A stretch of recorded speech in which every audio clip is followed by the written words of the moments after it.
Well, now that I've talked about all the other four films, it is now time to talk about X-Men First Class.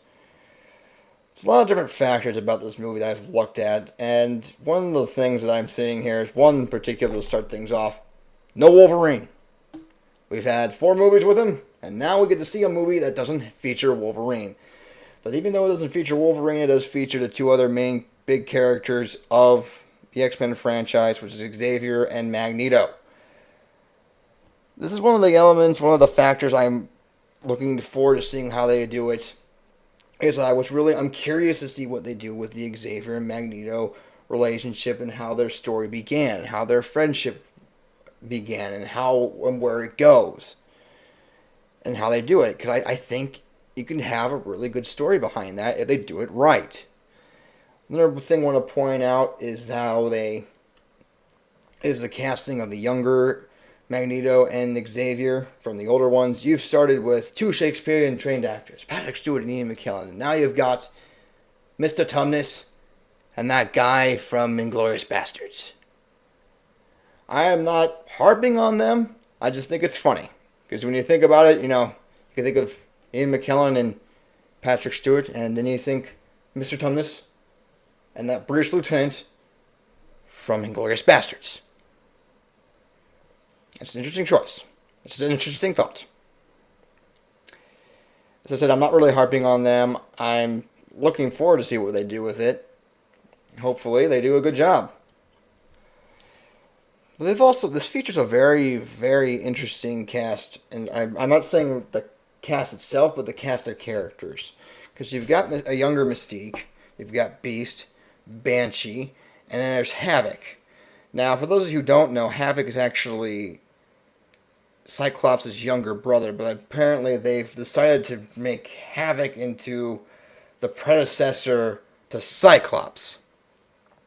Now, some may complain about this because it's not accurate. However, for me, I'm not complaining. Why? Because Havoc is a character who isn't featured in a lot of the X-Men media. So to see him actually in a movie just makes me happy.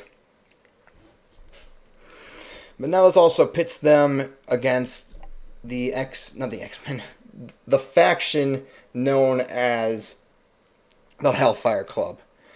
Now, though this particular Hellfire Club in the movie is different from the comics, I once again won't complain because I need to see how it works. And what interests me actually about having the Hellfire Club is we actually get to see a group of villains who are not Magneto or Weapon X. So I'm looking forward to see what they do with that, and I want to see if what the Hellfire Club's intentions are, if they differ from the Brotherhood. Hopefully they do.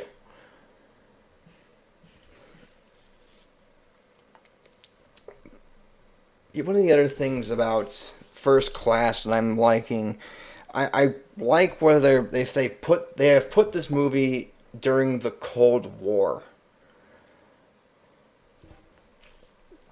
Now it's interesting because they've put an X-Men into a particular time, and I'm really curious to see how they do that. Now I think one thing about Marvel, especially with recent movies, that they're really good with is that they're really good at creating a realistic feel between the movies and the comics and what's happening in the real world. Now, X-Men is not one of those, and it's not a big deal, but now they're actually putting the story of X-Men First Class into something, into an actual time. And I'm curious to see how this will work. The one thing I am seeing about X-Men First Class is that it is something that just looks different.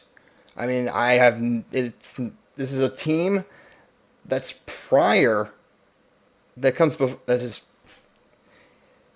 rephrase this. It is a team before the actual First Class.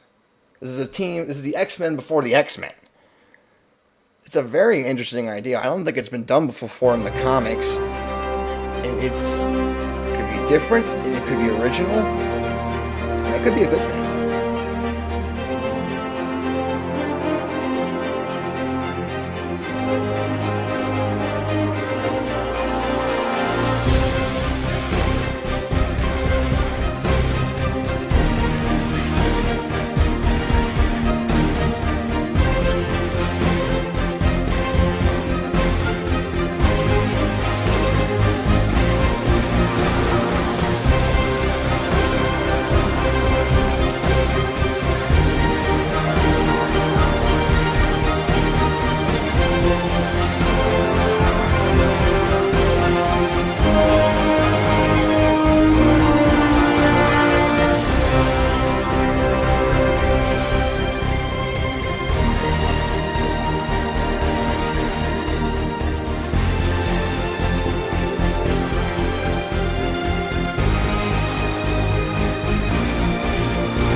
The X-Men franchise has seen its ups and downs, but it still remains to keep coming back thanks to its success in the box office.